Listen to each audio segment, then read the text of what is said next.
Ikaw ba, Bibi, naniniwala ka ba na mapapatunayan mong isa siyang tunay na kaibigan kapag meron kang seryosong tanong pero sinagot kaya ng kabulastugan? Diba? Nakakapikon. Uy, nakakapikon daw sabi ni Biboy Bibo, pero ganyan na ganyang klase po akong kaibigan. Wala kang makukuhang sagot na seryoso kay Biboy Bibo. Oo. Wala pinaglili ako sa comedy kaya lumaki akong funny. Lo.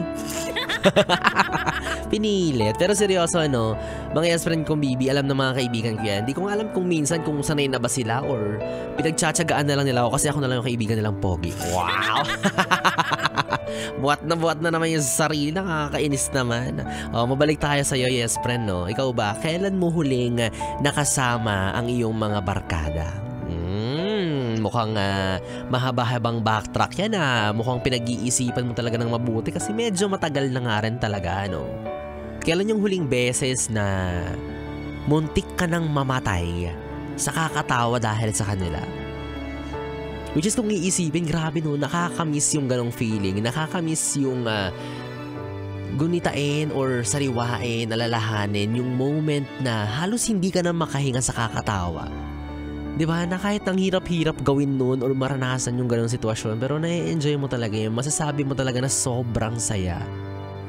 And for sure, walang ibang nakagawa nun sa'yo or nakapagpa-experience nun sa'yo, kundi yung mga tropa mo lang, no? Ganon talaga yung minsan kapag tumatanda na tayo, aminin natin, nababawasan talaga yung interaction natin sa kanila. Ang dami-dami nating gustong ikwento sa personal. Pero dahil mga busy, minsan, nakakalimutan na lang. Diba? Kasi minsan may mga kwento tayo na parang hindi sapat kung sa chat mo lang ipadadaan. Gusto ko pa rin yung sa personal para meron tayong hampasan. Diba? Yung di ba nagkikwento tayo, meron kasamang actions. Iba yun iba yung feeling kapag nakikita or nawi-witness ng kaibigan mo yung exaggeration ng pagkikwento mo. Diba? Yung gano'ng kaka-OA. Kaso wala talaga. Ang dami-dami nating gustong sabihin, i-share, may experience. Wala.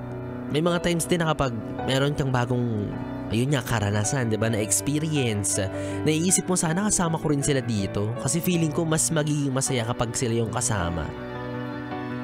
Kaso wala na masyadong time Wala na rin masyadong nagme-message sa group chat. Uy, di ka sure, baka kinik ka or kaya may bago silang GC. Diba? Nag-trust issue sa kaibigan. Pinag-away.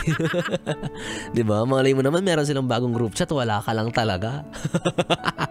Nagtataka kung ba't walang updates. Pero ganun talaga, dala siguro to ng pagpasok natin sa realidad na ito na yung mundo natin.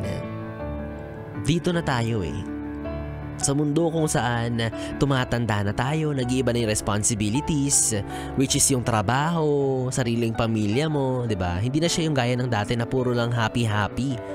Kasi ngayon, mas dumarami na yung responsibilities. Pero gayon pa man, diba? At the end of the day, alam mong nandyan lang kayo para sa isa't isa. Na kapag dumating yung aberya or meron kang naranasan na problema, sila pa rin naman yung una mong makakasama. Kaya pangalagaan nyo po yung mga tipo ng kaibigan na kahit matagal na kayong hindi nagkita-kita or nagkasakasama, yet, nananatili at hindi nawawala. Diba? Hindi sila short-term friends, long-term best friends. At alam mo na kahit anong iba to sa'yo ng mundo, durugin ka ng kung sino-sinong tao, may mga kaibigan kang magtatanggol sa'yo. Lalo na't mukha silang mga sanggano. Diba? Mga hindi papahuli sa mga bartagulan. Kapag merong kaibigan na naagrabyado, diba? Diyan sila sumusugod na nilalabas yung mga matitikas at malalaking braso. Diba? Diyan mo rin mapapatunayan na talagang mahal ka nga ng mga kaibigan mo kasi concerns sila sa'yo. Diba? Anyways, 3 oras na Bibi tayo mga ating pinagsamahan. Nakapiling nyo po ang Bibi nyo sa radyo, DJ Biboy Bibo. Ang DJ na single, ready to mingle, basta walang label. Magkasama at magharinigan tayong muli bukas sa parehong oras. Dito pa rin at dito ka lang sa istasyong Tanggal Limot ang Problem, ang 101.1 Yes FM. Good night, Bibi. Mwah mwah.